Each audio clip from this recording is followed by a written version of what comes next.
చూస్ country delight, live better. ఇప్పుడే country delight app ని download చేసుకోండి. ఎమ్మెల్సీ కల్వకుంట్ల కవితపై బీఆర్ఎస్ సస్పెన్షన్ వేటు వేసింది. దీనికి సంబంధించి మరింత సమాచారం మనకు ఫోన్ లైన్లో అందించేందుకు సిద్ధంగా ఉన్నారు బీఆర్ఎస్ పార్టీకి సంబంధించి సీనియర్ నేత దేవిశ్రీ ప్రసాద్ గారు. ఆయనతో మాట్లాడదాం. సార్ నమస్తే అండి. నమస్తే అండి. సార్ ఎలా చూడాలి? ఎందుకంటే గత కొంతకాలం నుంచి కూడా బీఆర్ఎస్ పార్టీ తోటి సరైనటువంటి సంబంధాలు లేవు కవిత గారికి.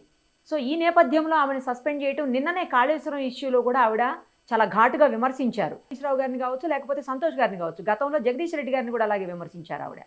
సో ఇవన్నీ కలిసి వచ్చి ఏదైతే లిక్కర్ స్కామ్లో ఉందో ఆ లిక్కర్ స్కామ్ ఇష్యూ కావచ్చు, ఇప్పుడు ఈ వరుసగా జరుగుతున్నటువంటి కార్యక్రమాలు కావచ్చు, ఆవిడ మాట్లాడుతున్నటువంటి తీరు తెన్నులు అన్నిటినీ పార్టీ విశ్లేషించి ఈ రకమైన నిర్ణయం తీసుకుంది అనుకోవచ్చా సార్? తప్పకుండా అండి. ఎందుకంటే గత కొంతకాలంగా కవిత గారి మీద ఒక ఫ్యాబ్రికేటెడ్ కేసు పెట్టి లిక్కర్ లో ఆమెను అనవసరమైనటువంటి వేధింపులకు గురి చేసినటువంటి విషయం మనకు అందరికి కూడా తెలుసు. అటువంటి సందర్భంలో పార్టీ అంతా కూడా కవిత గారికి అండగా నిలబడి కవిత గారు ఎటువంటి తప్పులు చేయలేదనేటువంటి విషయాన్ని ప్రపంచానికి గాని అందరికి కూడా తెలియజేసేటువంటి ప్రయత్నం చేసినాం.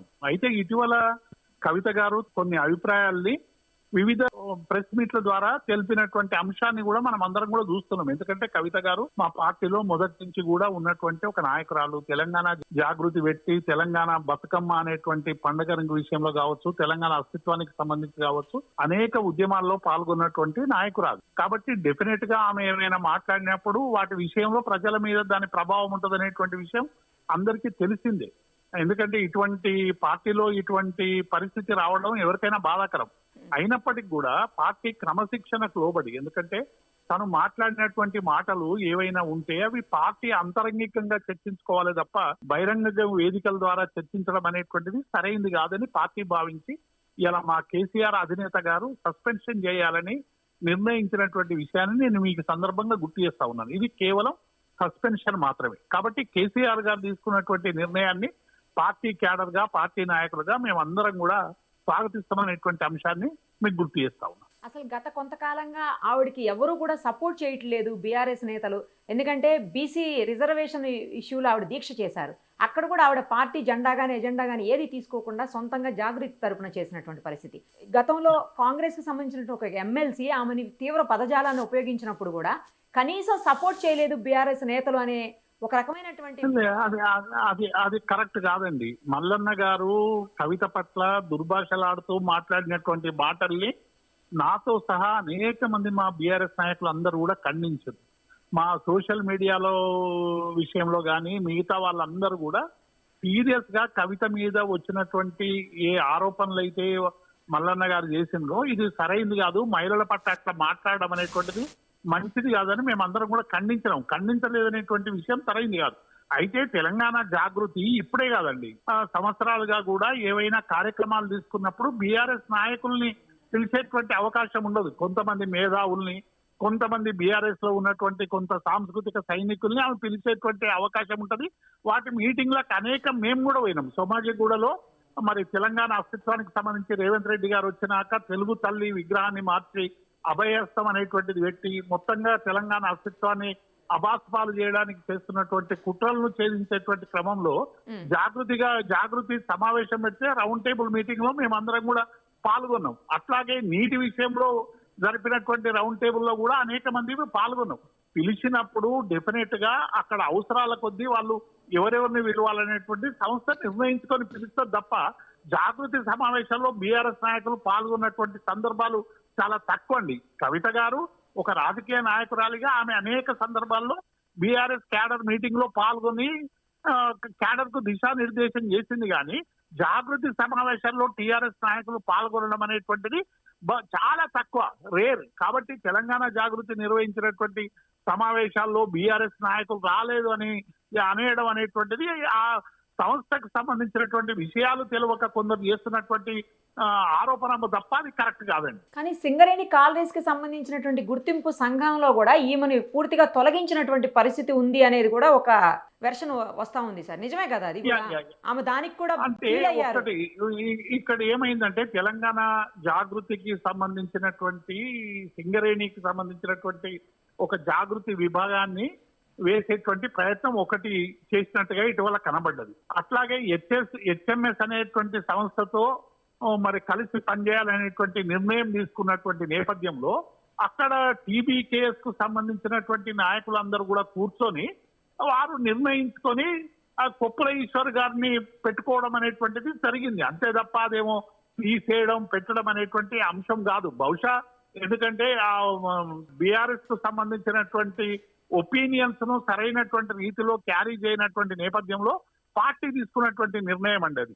ఎందుకంటే కేసీఆర్ గాని మా కేటీఆర్ గాని వర్కింగ్ ప్రెసిడెంట్ అక్కడ ఉన్నటువంటి సింగరేణికి సంబంధించినటువంటి అంతమంది ప్రజాప్రతినిధులతో కలిసి మాట్లాడి తీసుకున్నటువంటి నిర్ణయం. బహుశా నిర్ణయం పట్ల కవిత గారికి ఒక రకంగా విషయం పట్ల ఏకాభిప్రాయం లేకపోవచ్చు. వారు తర్వాత లేఖ కూడా రాసినటువంటి విషయం మనకు తెలుసు.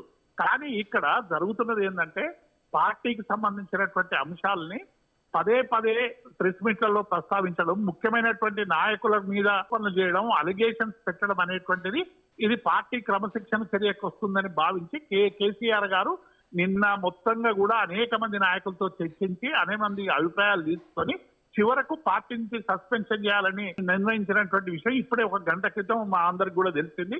కాబట్టి ఇది ఒక పార్టీ తీసుకున్నటువంటి నిర్ణయాన్ని అందరం కూడా సపోర్ట్ చేయాల్సింది. దీని మీద ఏమైనా అభిప్రాయాలు ఉంటే తప్పకుండా పార్టీకి చెప్పేటువంటి అవకాశం ఉంది. ఇప్పటికీ సస్పెన్షన్ అయినటువంటి కవిత గారు కూడా ఈ సస్పెన్షన్ మీద ఆమె స్పందించి తాను వివరణ ఇచ్చుకునేటువంటి అవకాశం ఉంటుంది. ఎందుకంటే ఇది బహిష్కరణ కాదు, కేవలం సస్పెన్షన్ మాత్రమే. కాబట్టి దీన్ని అంత సీరియస్ గా రాజకీయ పార్టీలలో ఇవి సాధారణంగా జరిగేటువంటి సమస్యలే. అయితే కవిత గారు ఒక సీనియర్ నాయకురాలు, మా అధినేత గారి కూతురు కాబట్టి సహజంగానే సమాజంలో ఒక చర్చ వచ్చేటువంటి అవకాశం ఉంది. కానీ కేసీఆర్ గారు ఎవరికైనా ఒకే నిర్ణయం తీసుకోవాలనేటువంటి ఒక నాయకునిగా వారు తీసుకున్నటువంటి నిర్ణయంగా భావించాలి. యాక్చువల్లీ విభేదాలు స్టార్ట్ అవడానికి అంటే కవిత గారికి పార్టీకి మధ్యలో విభేదాలు ఈ గ్యాప్ రావడానికి కాస్తంత ముందు కేసీఆర్ గారు కొన్ని కామెంట్స్ చేశారు. రీజనల్ పార్టీస్ని ఎంకరేజ్ చేయాల్సినటువంటి అవసరం ఉంది. ఏపీలో కానీ తమిళనాడులో కానీ రీజనల్ పార్టీస్ చాలా బాగుంటాయి, మన దగ్గర అసలు రీజనల్ పార్టీసే లేవు, కొత్త పార్టీ పుట్టాల్సిన అవసరం ఉంది అని చెప్పేసి ఆయన కామెంట్ చేశారు. ఆ కామెంట్స్ తర్వాతనే ఈ ఇష్యూస్ అన్నీ జరుగుతున్నాయి. కాబట్టి చాలామంది ఏమనంటున్నారంటే కావాలని చెప్పేసే కూతుర్ని ఇలాగా దూరం పెట్టి పార్టీకి ఆ తర్వాత సస్పెండ్ చేసి ఆ తర్వాత ఆమె సొంత పార్టీ పెట్టుకుని ఎదిగేలాగా చేసే అవకాశాలు ఉన్నాయి, అందుకే ఆయన ఆ క్రమంలో భాగంగానే చేస్తున్నారని కొంతమంది మాట్లాడారు. దానికి ఏమంటారు? ఇప్పుడు కేసీఆర్ గారు కానీ టీఆర్ఎస్ పార్టీ కానీ మేము మొదటి నుంచి కూడా ప్రాంతీయ అస్తిత్వాలకు ప్రథమ ప్రాధాన్యత ఇచ్చేటువంటి పార్టీ టీఆర్ఎస్ అండి. తర్వాత బీఆర్ఎస్ గా మారినప్పటికీ కూడా స్థానిక అస్తిత్వాలని సమున్నతంగా గౌరవించాలి, అస్తిత్వ పోరాటాలకు మద్దతు పలకాలి, చిన్న రాష్ట్రాల పోరాటాలని సమర్థించాలని మా లక్ష్యంగా ఇది అనేక సందర్భాల్లో కూడా మేము అనేక రాష్ట్రాల్లో కూడా అటువంటి భావ సారూప్యత ఉన్నటువంటి పార్టీలతో అనేక సందర్భాల్లో కలిసి మాట్లాడుకున్నాం, కలిసి కొన్ని కార్యక్రమాలు కూడా చేసినటువంటి సందర్భం మీకు తెలుసు. కాబట్టి ఇవాళ జాతీయ పార్టీలు రెండు కూడా జాతీయ పార్టీల పేరు మీద ఇవాళ ఫెడరల్ స్ఫూర్తికి విరుద్ధంగా ప్రాంతీయ పార్టీలను అణిచేటువంటి క్రమంలో భాగంగా ప్రాంతీయ అస్తిత్వాలను కూడా దెబ్బతీసి ఒకే జాతి, ఒకే భాష, ఒకే తిండి, ఒకే బట్ట, ఒకే ట్యాక్స్, ఒకే ఎన్నిక, ఒకే అధ్యక్షుడు అనేటువంటి పేరు మీద మొత్తంగా కూడా స్థానిక అస్తిత్వాన్ని ఇవాళ ఒక ప్రమాదకరమైనటువంటి రీతిలో నెట్టేటువంటి ఒక పరిస్థితి తెస్తున్నటువంటి జాతీయ పార్టీలకు వ్యతిరేకంగా ఇవాళ ప్రాంతీయ పార్టీలు నోరు తెరవాలి, ప్రశ్నించాలి, అడగాలి, ఫెడరల్ స్ఫూర్తి కోసం ఫైట్ చేయాలనేటువంటి విషయంలో మేము చాలా క్లారిటీగా ఉన్నాం, స్పష్టంగా ఉన్నాం. కాబట్టి ప్రాంతీయ పార్టీలకు మేము వ్యతిరేకం కాదు. ఇవాళ రెండు జాతీయ పార్టీలు కూడా మేము జాతీయ పార్టీగా పెట్టుకున్నప్పటికీ కూడా మాది ప్రాంతీయ పార్టీ. మేమేమి ఇంకా జాతీయ పార్టీగా ఎదిగేటువంటి సందర్భాలు లేవు. మమ్మల్ని ప్రాంతీయ పార్టీగానే ప్రజలు చూస్తున్నారు, జనం కూడా చూస్తున్నారు. కాబట్టి ఇటువంటి సందర్భంలో ప్రాంతీయ పార్టీల గొంతు నొక్కడానికి ఇవాళ జాతీయ పార్టీలు చేస్తున్నటువంటి దాదాగిరిని డెఫినెట్ గా మేము అందరం కూడా తీవ్రంగా వ్యతిరేకిస్తాం. అవసరమైతే ప్రాంతీయ పార్టీలు ఎవరున్నా వాళ్ళకి సహకరించడం కానీ వాళ్ళ భావజాలను బట్టి, వాళ్ళ నడవడికను బట్టి, వాళ్ళ రాజకీయ కార్యాచరణను బట్టి, వారు ఎంచుకున్న భావజాలను బట్టి డెఫినెట్ గా సందర్భాల్లో మేము సపోర్ట్ చేస్తామండి. ఇప్పుడు కాంగ్రెస్ పార్టీలో జాయిన్ అవుతారా ఈవిడ, లేకపోతే బీజేపీలో జాయిన్ అవుతారా, లేదు అంటే కొత్తగా పార్టీ పెడతారా అనే చర్చ కూడా నడుస్తుంది. మీకున్న అనుభవంతో మీరు చెప్పండి, మీకేమనిపిస్తుంది? దీని వెనకాల అసలు కాంగ్రెస్ వాళ్ళు కానీ లేకపోతే బీజేపీ వాళ్ళు కానీ ఏమైనా ఉన్నారా? ఇప్పుడు చాలా మంది చాలా రకాలుగా చెప్తున్నారండి. కవిత గారు క్లారిటీ ఇస్తారు దీని మీద. కాంగ్రెస్ వెనక ఉండి చేయిస్తున్నది అనేటువంటిది చాలా మంది భావిస్తా ఉన్నారు. బీజేపీ బీజేపీ ఎందుకంటే బీజేపీ అనేక సందర్భాల్లో బీజేపీ పైన ఆమె ఎక్కువ పెట్టింది కాబట్టి ఆల్టర్నేట్ ఏముంది అని అనుకుంటారు. కానీ కవిత గారి మనసులో ఏముంది, కవిత గారు అసలు అటువంటి పార్టీలకు పోతారా? ఎందుకంటే కాంగ్రెస్ బీజేపీ రెండు కూడా ఇక్కడ ఎన్ని దుర్మార్గాలు చేసినాయో కవిత గారికి తెలియంది కాదు కదండి. కాబట్టి వారు ఏ పార్టీలకు పోతారు, ఎందుకు పోతారు అనేటువంటిది భవిష్యత్తు రాజకీయపరమైనటువంటి నిర్ణయం వారే చెప్పాలి. మేము వారు ఏ పార్టీలకు పోతారు అనేటువంటి విషయాన్ని మేము ఎట్లా చెప్తామండి? అంటే మీకున్న రాజకీయ అనుభవంతో మీకేమనిపిస్తుంది? ఎందుకంటే వెనకాల ఏదో ఒక పార్టీ ఉండి చేయిస్తుంది అనేది కదా మీరందరూ చాలా మంది కామెంట్ చేస్తున్నది. డెఫినెట్ గా నేను ఏమంటున్నానంటే ఇప్పుడు మాకు శత్రువులైనటువంటి వాళ్ళందరూ కూడా రాజకీయాల్లో ఏముంటదండి, ఒకరికి రాజకీయ శత్రుత్వం ఉంటే ఇంకొకరికి రాజకీయ మిత్రుత్వం ఉండేటువంటి అవకాశం ఉంది. కాబట్టి రాజకీయాల్లో భవిష్యత్తులో ఏం శాశ్వత శత్రువులు శాశ్వత మిత్రులు కూడా ఉండరు కదా సార్.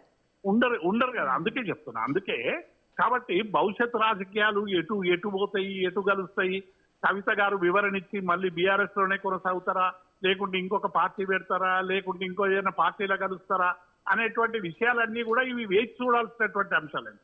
ఇప్పుడు ఇది మొత్తానికి సస్పెన్షన్ అనేది టీ కప్పులో తుఫాన్ అనుకోవాలా, లేకపోతే నిజమైన తుఫాన్ గానే భావించాల్సిన అవసరం ఉందంటారా? నిజమైన తుఫాన్ ఏం కాదండి. ఇది డెఫినెట్ గా రాజకీయ పార్టీలో ఇటువంటి ఒడిదొడుకులు చాలా సహజమండి. అనేక రాజకీయ పార్టీల్లో ఈ ఒడిదొడుకులు వచ్చినాయి. మీరు ఆంధ్రప్రదేశ్ లో చూసుకున్నా, తమిళనాడులో చూసుకున్నా, ప్రాంతీయ పార్టీలలో అప్పుడో ఇప్పుడో ఇటువంటి ఒడిదొడుకులు తీసుకురావడానికి కొన్ని శక్తులు చాలా తీవ్రంగా పనిచేస్తాయి. కుటుంబాల మధ్య చిచ్చు పెట్టడానికి కానీ, పార్టీల మధ్య చిచ్చు పెట్టడానికి కానీ, పార్టీ నాయకుల మధ్య విభేదాలు సృష్టించడానికి కానీ ఈ ప్రయత్నాలన్నీ కూడా ఎప్పుడూ జాతీయ పార్టీలు చేస్తూనే ఉంటాయి. దీన్ని తట్టుకొని డెఫినెట్ గా మేము నిలబడగలుగుతాం. ఎందుకంటే 2001 నుంచి కూడా టీఆర్ఎస్ పార్టీలో అనేక ఒడుదుడుకులు వచ్చినాయి. అనేక మంది పోయినరు, అనేక మంది వచ్చిండ్రు. పుట్టిన తొలినాలలోనే దీన్ని చంపేస్తామని చెప్పిండ్రు.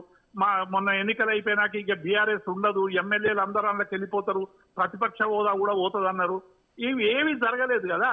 అంటే దీనికి కారణం ఏంటంటే మాకు బలమైనటువంటి నాయకత్వం ఉంది. ఇలా కేటీఆర్ కానీ, హరీష్ రావు కానీ, జగదీష్ రెడ్డి కానీ, లేకుంటే ఇంకా చాలా మంది, గంగుల కమలాకర్ లాంటి వాళ్ళు కానీ, ఎస్సీ కొప్పుల ఈశ్వర్ లాంటి వాళ్ళు కానీ, ఇట్లా అనేక మంది అనేక రకాల సామాజిక వర్గాలకు సంబంధించినటువంటి అద్భుతమైనటువంటి నాయకత్వం ఇలా టీఆర్ఎస్ పార్టీలో ఉంది. కాబట్టి డెఫినెట్ గా ఈ ఒడిదుడుకుల్ని తట్టుకొని ప్రజల పక్షం నిలబడి మళ్ళీ అధికారంలోకి వస్తామనేటువంటి విశ్వాసం కేసీఆర్ నాయకత్వంలో డెఫినెట్ గా మా అందరికి ఉందండి. ఫైనల్ గా ఒక్కటి చెప్పండి సార్, ఏంటంటే ఇప్పుడు ఇదంతా కూడా ఆస్తి గొడవలు, ఆస్తి తగాదాలు ఏవో ఉన్నాయి కుటుంబంలో, అవే బయటకు వచ్చినట్టున్నాయి. దానికి సంబంధించి నిజంగా అలాంటిది ఏమన్నా ఉందా? నాకైతే అటువంటి సమాచారం లేదు. ఆస్తి గొడవలకు సంబంధించిన ఆస్తి గొడవలు ఉంటాయండి, ఏముండే. ఇప్పుడు కేసీఆర్ గారైనా, కేటీఆర్ అయినా, కవిత గారైనా ఒక కుటుంబానికి సంబంధించినటువంటి సభ్యులు. రాజకీయపరమైనటువంటి విభేదాలు ఉంటే ఆస్తిపరమైనటువంటి సమస్యలకు ఏమైనా అడ్డొస్తాయా? వారికి ఎవరికి న్యాయపరంగా రావాలనేటువంటి వాటా వాళ్ళకు వస్తుంది. ఇది ఆస్తిపరమైనటువంటి సమస్యలకు సంబంధించినటువంటి అంశం కాదు. ఆస్తి కోసం అంత దేవులాడేటువంటి వ్యక్తులు కూడా ఆ కుటుంబంలో లేరండి. ఓకే, రైట్ అండి. థ్యాంక్ యూ మీ ఒపీనియన్ తెలియజేసినందుకు. Thank you so much. Thank you.